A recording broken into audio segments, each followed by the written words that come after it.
Letting go of perfectionism. We are. So, good afternoon. What are we almost at? Good evening, beautiful people. I love that we've been talking about how people can be mindful and present as they move through things. And we want to talk about how you can incorporate more of that ecstatic, present feeling you feel when you're just going about your everyday life. Because I know when I do that, when I remember, and I think humans need to be constantly reminded, but when I remember my life, I feel very filled up at the end of the day. I don't feel like, oh, I'm so depleted, I can't wait to go watch Seinfeld reruns. I'm like, I'm full and beautiful, and I feel happy, and I have more to give to other people, versus when I'm like running and trying to get enough done that I can be mindful and present, and then I'm all exhausted and worn out. Right. And my students often hear me say that we're not living in caves in the Himalayas anymore where we've got like eons to bliss out and meditate. Yeah. So I'm very into how we can integrate meditation into our everyday lives. Yes. So we don't have to like try and find more time to schedule. I notice when somebody else gives me a new, like, just try this one new daily practice. I'm like, I have so many daily practices. Not another one. Don't give me another one. So some of what we're going to be sharing is how we incorporate mindfulness and tantric practices just in everything we do. And part of what sparked this video, we haven't told them who we are. They have no idea who we are. Oh, we should do that. We're getting so excited to share with you. I'm Cathy Vartuli from theintimacydojo.com, and I'm here with the amazing Carrington from Carrington Tantra and Jewel and the Lotus Tantra. Yes, so, and Sarasa Tantra. There's a lot of Tantra in my life, basically. Yes. Well, I think that's wonderful. Like, I used to think it was, when I first heard of it, I was like, sounds very woo and weird. Yeah. And I love there's a lot of pragmatic aspects to it that just about being in our body and experiencing what's actually here rather than what we hope to have, or being goal-oriented. Like, it's great to have goals. I love to have goals. I'm a PhD engineer. I like goals are good. Yes, and data and facts. Yes, and can I be present with the journey as I'm going to that goal? Right. Can I enjoy the steps I'm taking and be mindful with the steps and the experiences I'm having on the journey? And because my audience doesn't know, tell me more about what you do at the Intimacy Dojo. Yes, so we know, but they don't know, and we want them clued in. So I do different approaches, but a lot of focus on people who are shy and awkward, who want to flirt, date, have sex, and market themselves. So a lot of the same approaches are very applicable, whether you want to flirt with that cute person on the corner or flirt with the customer and invite them forward into, marketing flirting. Oh, I like that. Yeah. Flirt with the customer. Yeah. And to me, flirting is about being playful and just inviting people, appreciating people. So it's not about sleaze like, hey, baby. It's more like, hey, I'm enjoying you, and I'd like to make your day a little brighter. And I think when we market from that step, or we approach people that we might want to date or get to know better, there's a lightness and a freedom that we were actually talking about this at lunch, like 95% of the people that we market to don't buy, and that's fine. That's probably true of the people we flirt with too, that don't, we probably don't, maybe, I don't know the numbers, I'm making that up, but I'm guessing that, of the people we approach, we have a significant number that are like, thanks, but no thanks. But if we can leave their day a little brighter and them feeling appreciated and seen and heard, that's a nice thing. Yes. So, and if there's not so much pressure on us to like, if you don't say yes, I'm a failure, and I'm like, I'll be miserable. It's like, no, I'm just sharing a little appreciation and playfulness with you. And I do it by being myself, which is really awkward and silly. Like, my jokes are so bad. People laugh because I think they're funny, not because they're funny. Like, I was at a party the other day. I'm only laughing because my jokes are not very fun. I think they're hysterical, but yeah, I laugh at myself. Yeah. But a friend and I were leaving a party the other day, and some other friends were coming in, and I didn't know this man's wife, and I wanted to be playful and fun. I was feeling a little guilty because we were leaving early because my friend was tired, and I'm like, well, what happened is this house can only hold so much greatness, and we heard you were coming. So we're leaving to give you space. Oh. And she was like, oh, I really like her. Like, it was kind of a playful fun. Yeah. And it wasn't meant to be like like them to think I really thought, like, I think they're they people, knew. But yeah. It was playful. It was like, oh, they can't handle any more greatness. We have to leave room for you. And it was just, it was silly. It was really kind of corny, but they laughed. And she didn't know me, but like she felt like someone was sending her a little playfulness. And I think I could be wrong. It felt like she was nervous going to this party. She'd have people she didn't know. So like maybe that gave her, I like to think that might have given her a little more ease as she went in. Yes. So I like to just be that playful, inviting, and like offering genuineness. Yeah. And that's part of what Tantra is genuine. Any kind of presence and mindfulness, like even where you're sitting right now, can you take a nice slow deep breath? And I like to breathe into my toes because it helps me send energy and aware. Breathe into your toes. Yeah. So take a nice slow deep breath and imagine that air is getting all the way, as if your toes had little lungs in them that you're breathing into. And then when I breathe out, I like to imagine the lungs are pushing out any stale energy. I'm getting high just from my breath.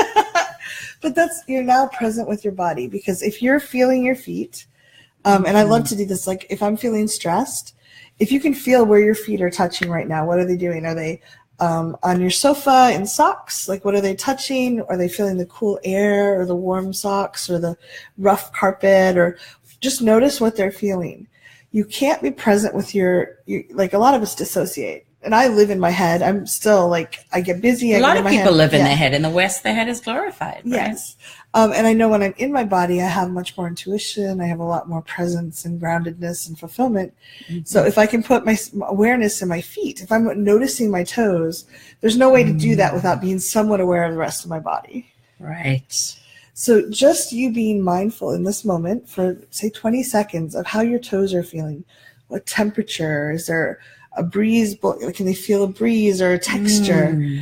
And sending awareness there, it helps you reconnect with your body. And that's a basic form of mindfulness and connection that we need whether we're trying to be having the most ecstatic Tantra experience or just being more fulfilled and mindful in our life. Right.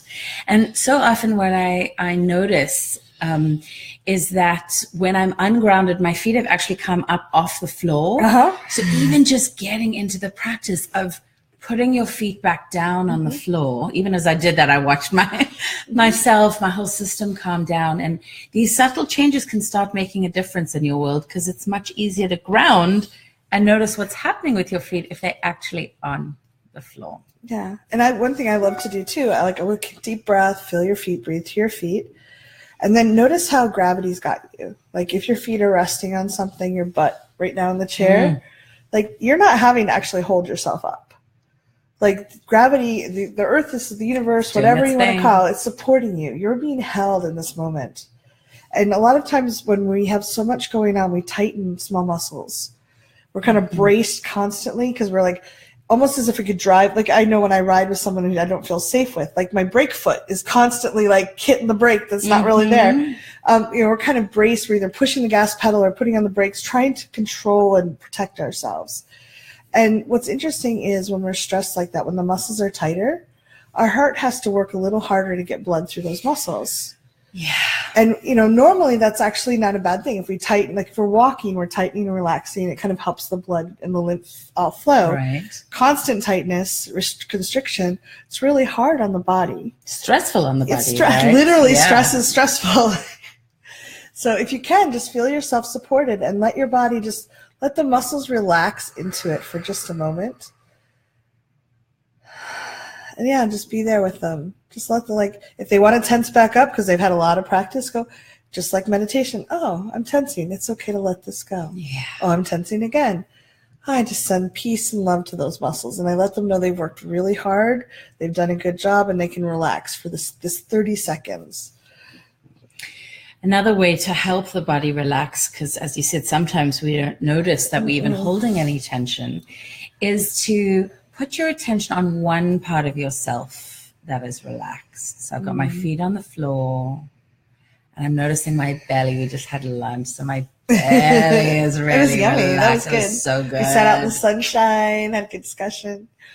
So just be with any part of your body, and if it's easier for you, you can actually close your eyes. And be with that part of your body that is relaxed, and put as much of your attention on that as you can. And as you do that, I invite you to take a breath. I'm going to breathe too. And as you exhale, allow that relaxed sensation to expand. And noticing how much more of your body feels relaxed. Let's take another breath in now into that space.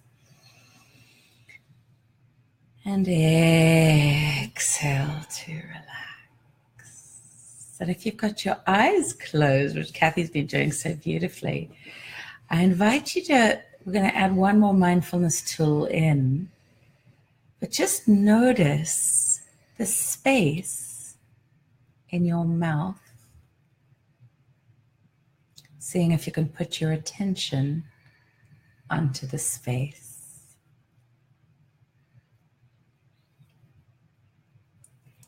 And then shifting your attention and noticing the space between your ears.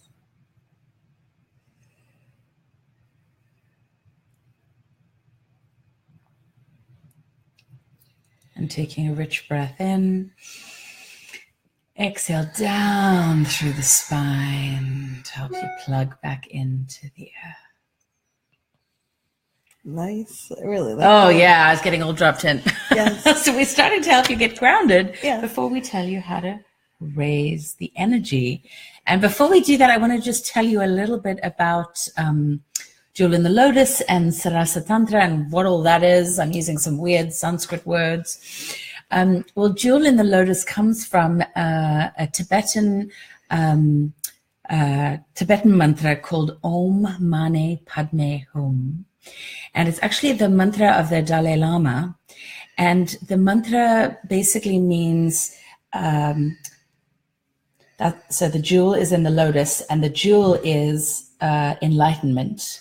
And how we get there, how we get that lotus to open up to enlightenment, is with wisdom and compassion.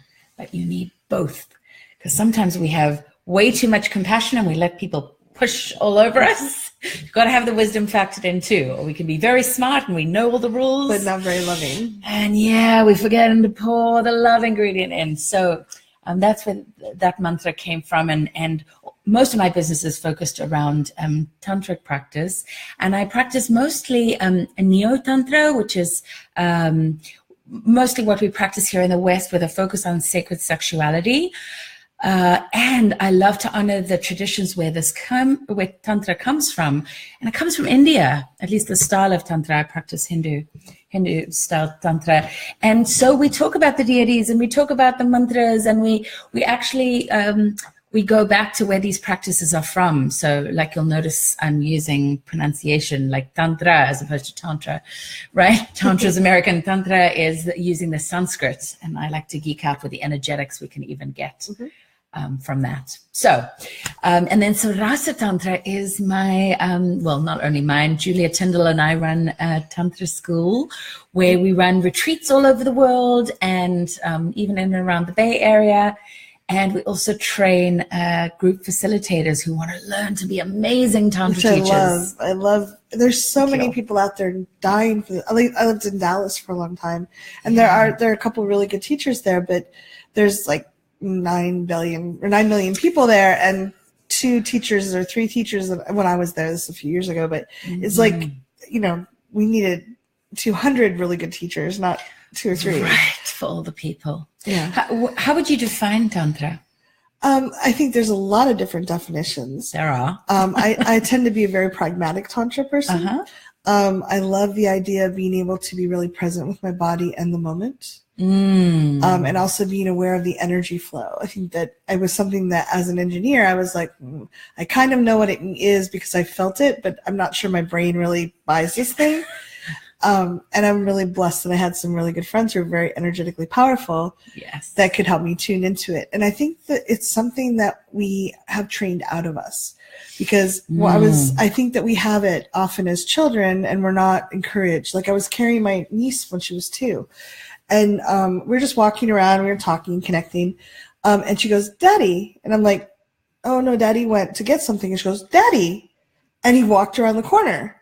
And she hadn't been able to see him or hear him, or she just knew he was there.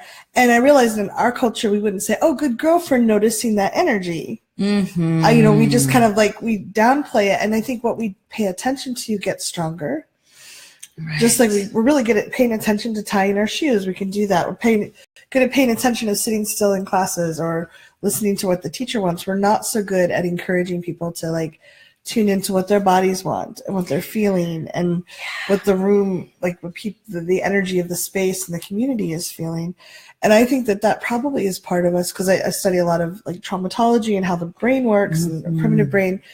As part of a tribe, a small tribe, paying attention to the energy of the tribe, having our mirror neurons tune into what was important would have been really, really important. Because we didn't, back then, we might have 30 people that we relied on and had to be friends with. They were pissed at us. We're hyena food. Now we have 7.5 billion people we can track down if we're unhappy with the people around us.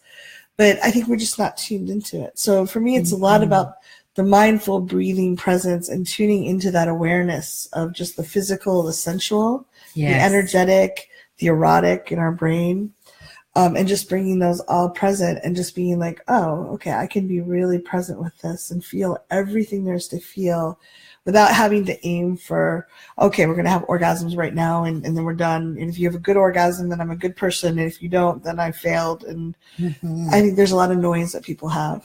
Right. We do have a lot of noise. We have Twitter and email and traffic. Did I put the laundry and then remember to order the thing? And right. Or the kids or something. So this is part of why in this video, we want to give you some tools so that you can actually be practicing Tantra anytime you choose. Yeah. And I didn't plan out all my definitions, but I think one of the ways, I didn't give Cathy an opportunity to either, so I'll just dive in there myself. But for me, I think something tantric is taking tools and techniques and that allow you to turn every single moment into devotion. And it can be devotion to yourself. It could be devotion to a deity. It could be devotion to the experience, to your cat, to your partner. Well, we actually got on this topic because I was showing Caroline a video of this painter that I love. They videotaped him painting, and you could just see he was listening to music, and he was like, the way he placed the brush and the paint, it was just like, it was beautiful to watch. I could feel it again now as you were talking about it. It was amazing. And that's true too. If I have a friend, Rick Wilkes, my business partner, is a big fan of like, can you wash the dishes as mindfully as you might touch a lover? Can you pet your cat, or like just putting your awareness in your fingertips and like washing dishes? For a lot of people, it's like, oh, this is a horrible chore. I can't wait till it's over. Why didn't I get a dishwasher? And instead, he okay, we're going to be very mindful. We're going to notice the soapy, warm feeling, and we're going to touch the smooth plate and just rub it and notice how that feels. And just slowing down just even a little bit. Like, how they can play certain videos now, you can play a little faster or slower. Right. Go to 0.75 instead of 1.5. I love that metaphor. Yes. Slow. And it doesn't have to be 0.1. It can just be a little bit. But just being, be aware of the senses. What does the soap smell like to you? How does the light playing off the plate or the cup reach your eyes? What's the sound? Tune into the senses. What is the feeling, the temperature, and you might even have a taste if you splash your mouth with soap, of course you have a taste. But maybe a taste of chocolate or raspberry or something delightful. Or just like I use lemony soap because I love the flavor of lemon. If I'm smelling it, I also taste that very faintly. And if we can let ourselves be really present with all our senses and our awareness in our fingers, and just being, rather than, I have a goal, I have to get these washed, and then I've got to pay the bills, and I got to do the thing, and I got to get the kids to bed, and I got to, take care of this, where we're just like, bah, bah, bah, bah, bah, and we're not in the moment. And our brain, again, we have a feedback loop. We talked about this in the earlier video. Our primitive brain is looking to see how safe we are. Yeah. If we're rushed, it's much more likely you're hurrying because there's something after you, or you have to struggle against some kind of threat. It doesn't signal abundance to your brain. It doesn't signal, we are safe and good. So kind of slowing the dial down a little bit and being very mindful and present, that sends a signal to your body that you're actually safe. You don't have to rush. You can actually be there with the experience and get filled up by it. And really, it's so ironic. When I slow down a little bit like that, I get done so quickly. It's like, oh, they're all clean. And look, it's beautiful. And I feel good. And you're enjoying the whole journey. And then I have time to and I'm going to get myself a cup of tea, and then I'm going to go pay the bills. And I'm going to be mindful about that too. Isn't it wonderful that I can click the keyboard and take care of that, and then I have the money to do that, and I don't have to rush all over town with the checkbook tomorrow. And just being like, I'm going to send gratitude. I really love that. If I'm paying the electric bill, sending gratitude for, oh my God, I have electricity and lights in my house. Yeah. And I actually, because I have studied this, I could generate electricity myself if I wanted, but it'd be a lot of trouble and a lot of pain. You're busy enough, right? Busy enough. But for most things, I don't have the skill set to do. And it's all just arriving, and I'm sending them some money, which I'm really grateful if I have enough, and just appreciation and that just mindfulness. And then it's amazing how much we can get done on the journey. Right. Where we feel filled up. And then we see our partner like, hi, honey, I had the best day. I washed the dishes, I did the laundry, and I paid the bills. And I'd love to just cuddle with you right now. Right. Versus, I did all the things. Where were you? Yes. So notice, for those of you that are into energy, I just noticed the difference there. Cathy was warm when she was talking about the appreciations. And I love appreciation practices because they open the heart. Yes. I do couples coaching, and it's so interesting to watch as we start activating the heart, and appreciations is a great way to do that. Suddenly you're starting to tune in a different way. And another thing that really helps, I had a couple come and see me this week, and they just had a big fight about something, and they were starting to vortex down in a process loop, and I just couldn't pull them out of it. And I said, we're going to pause right here. We can come back to talking if you want to. But we're going to drop into just cuddling. And then I led them through a breathwork practice. We practiced for 10 minutes. They couldn't even remember what it was that they'd been fighting about. Yeah. And now they were in love, and they were so happy to be together. And it's not that the talking's not important, but if you get stuck in your head, then you're disconnected from the rest of you. And you kind of forget the love connection. Well, and it's amazing. I've been to some Tantra festivals, and the amount of love, because people are taking guided classes where they're breathing and taking the time to be there and appreciate each other, the love and connection that people have is often so powerful. I've made some really deep friends in a couple of days just because we're in our bodies, we're not. And consciously being with each other. Right, versus running, hi, bye, I gotta go do the thing. It's I'm with you. I can look in your eyes and see you for the wonderful being you are. And I think that the world needs that more than anything. As a friend of ours talks about, people just need to be seen and heard. Yes. So if we're slowing down to that 0.75 and being mindful, it's what is the sound of their words reaching your ears and your heart? Even if they're angry, what is the presence, the fact that someone is present and opening up to you and sharing? That really is a gift. I know that for many years I was very alone because I didn't know how to open up to people. So someone willing to share vulnerably, even if it's not happy stuff, is pretty wonderful. And if we can just be there with them, I think that sometimes that just real presence can make them feel seen and heard. And that often people, the goal can't be to move them through it. But if we're present with them, often they do move through it quicker because they're not fighting. Did you hear me? I said this thing. No, it's they did hear me. Well, oh, wow, I don't have to carry it all. I've been witnessed. I've been heard. I can let it go. Well, there's a lot of intimacy, actually, when somebody shares something vulnerable with you. And so often we think intimacy is always about sex, and it can be. I love playing in sexual arenas, but it can be so much broader than that. And I feel like the work we've done, we've had really intimate discussions, and maybe 10% of them are around Tantra or sexuality, but most of them are about business or what our lives are going on in our lives. Catching up. Yeah, yes. And it was very intimate and beautiful. Well, there's an organization called the Human Awareness Institute, and one of their definitions of intimacy that I love is into me you see. So revealing yourself to somebody else, that that takes vulnerability, and it brings quite a lot of intimacy. And just picking up on what you said about presence, because at least in the Bay Area where we both live, a lot of people sort of go, oh, well, I've got to like hold space for the room or be really present. And I had this, I'm looking for my hands on the screen. I had this story for a while that holding the room or being present was about holding out there. Versus me being part of the room. And I love that. Well, what I realized was it's about being present here and home in my You're part body. of the room. You are part. It was really interesting. I forget where I heard this. I wish I remembered. But someone was like, oh, when you complain about traffic, you're on the road complaining about traffic, realize you are the traffic. Like you are part of that. And like, it's like, the room is also me. It is, but I'm saying it slightly differently. Okay.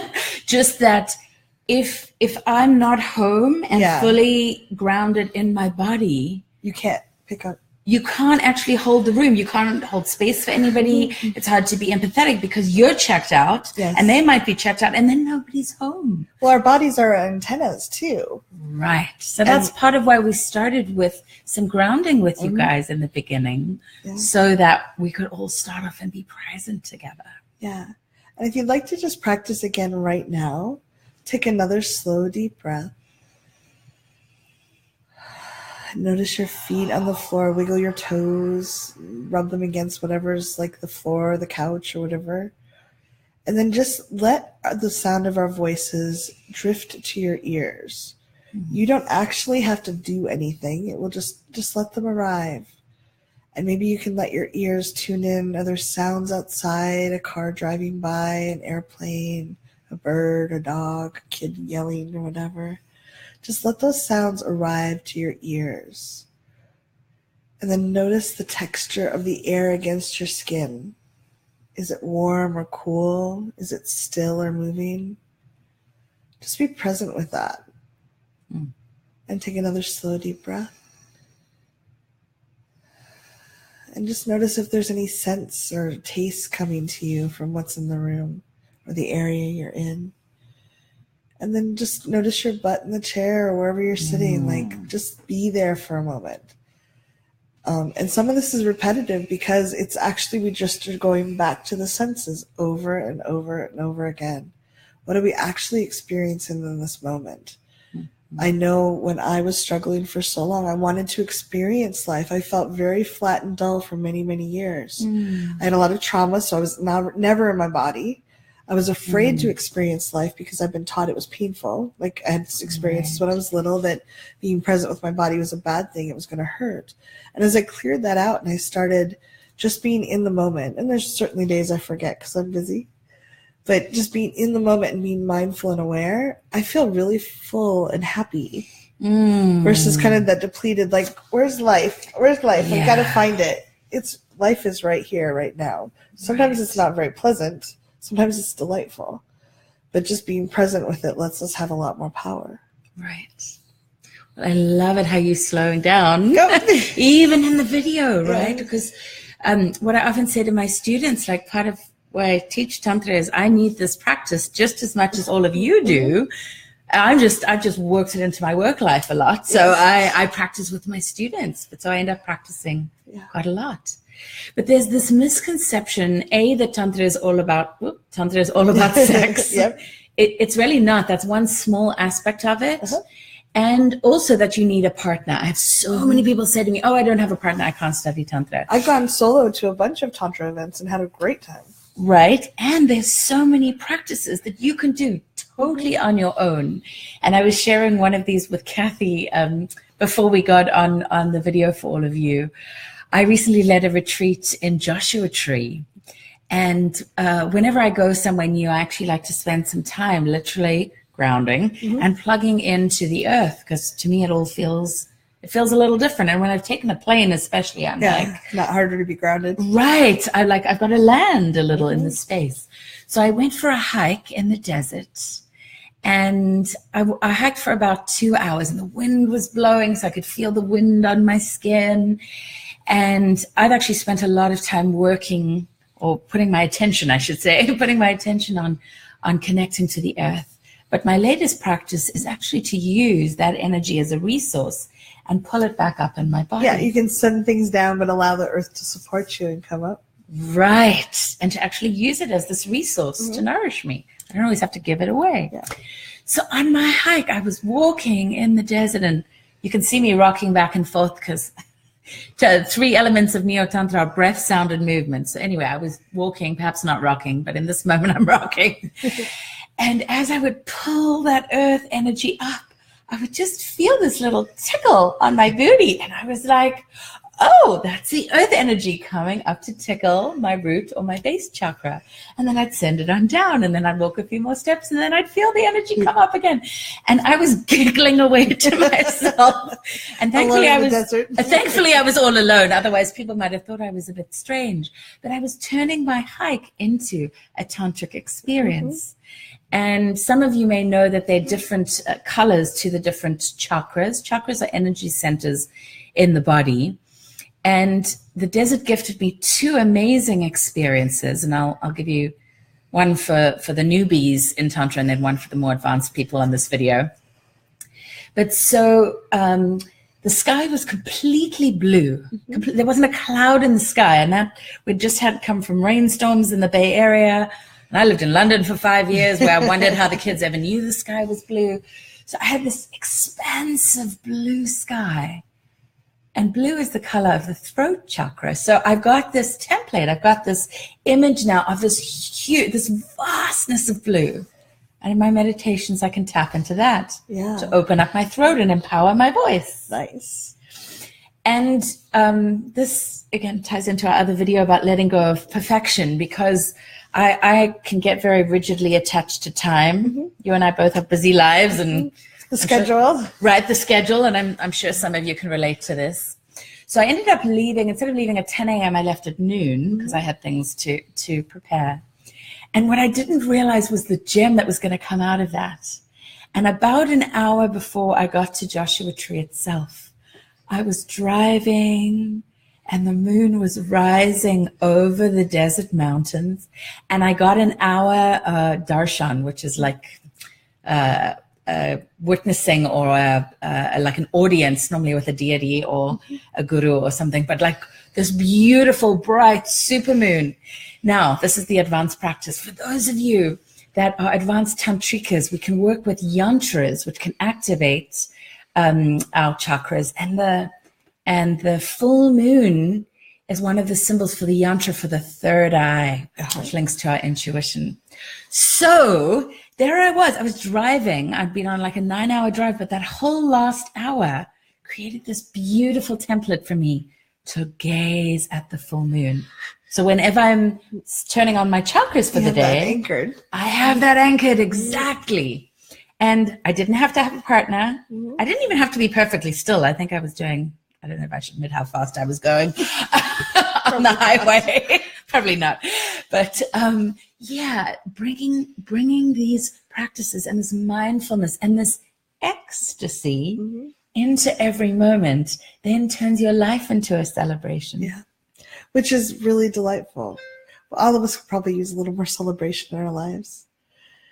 Well, it's one of the things I love about Indian people, because I was in India at the end of 2016, and they have a festival, and then like that festival ends, and the next day the next festival starts, and it's like they're always celebrating everything. Yeah. Imagine what the rest of the world would be like if we spent our lives just celebrating. And we don't have to have a holiday to do it. We can celebrate. Like, we'll get out the video and we'll high five because it's, you know, like we did the thing.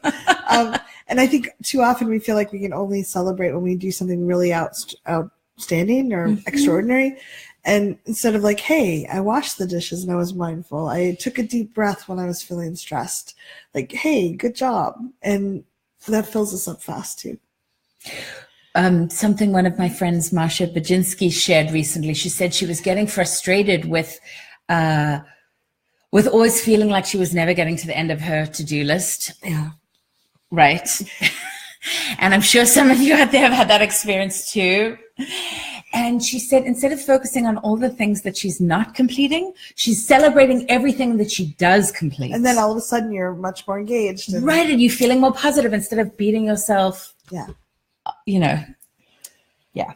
So if people wanted to spend next weekend with you in Mexico, where would they go? Well, they could do that. We put some links at the top for you to check out Mexico. But I also wanted to offer an option for people closer to home, closer in the Bay Area. You and I both do wonderful events here. And we've given you some tools and tips to practice Tantra, but Tantra for me really is an embodiment process, and you need to sit. We talked a lot about energy, and some of you are probably skeptical. I love skeptics in my room because I want you to have an experience in your body and then tell me what you experienced versus me telling you this is what's supposed to happen, right? So I'd love you to come and join me at one of my pujas. I do pujas, and a puja is like a tantric ritual. Don't worry, you can keep your clothes on. Super fun, high energy. You get to work with partners. Do people get to opt out or pass if they want to? Totally. Yep, that's your how choice we do it too. in every moment. Something I learned from you, actually. Oh, really? I did, yeah. Well, it's a lot of what our community preaches, yes, right? Yes, it really is. And they happen about once a month in Oakland. They sell out really fast. So the next one is 24th of April. And I have just a couple of tickets for ladies, but there is one, I think it's in July. I'll post the link for you guys. And then we have tickets for people of all genders. Yeah. So check those out. And we have coming up in May, Monique Darling and Peter Peterson will be joining me here in the South Bay in San Jose. And we're having Intro to Energetic Sex, a 3-hour event. And then we're also having a weekend-long event where we'll do, if you want to dive deeper on it, including a practice energetic sex play party where underwear stay on and people get to explore and see how energetic sex can be used in lots of different ways. And we're also doing a facilitator training the following weekend. So anyone who's really wanting to do a little bit more work. Busy. Yeah. So I'm really excited about that because I think a lot of engineers there's a lot of engineers in the Bay. Right. And Silicon Valley. I think it's important to realize that you can be an intellectual, PhD or an engineer doing really powerful things and also still be aware of how energy flows. And that intuition is a really useful skill to have. So, when we're more empowered in our bodies and in the bedroom, we end up being much more empowered in the boardroom too. Yes. Reading the room counts in the boardroom too, or in the meeting room when you're trying to decide what pathway to go forward. So if you're interested in those, you can find me on meetup.com/The Intimacy Dojo. So beautiful. Yeah. It's been so much fun hanging out with you, Cathy. You too. Thank you to everybody who joined us. Yeah. And feel free to share this video if you think anybody will enjoy it and hasn't yet met us. We love meeting and connecting with new people. And we look forward to seeing you in one of our rooms very soon. Yes. Bye. Bye.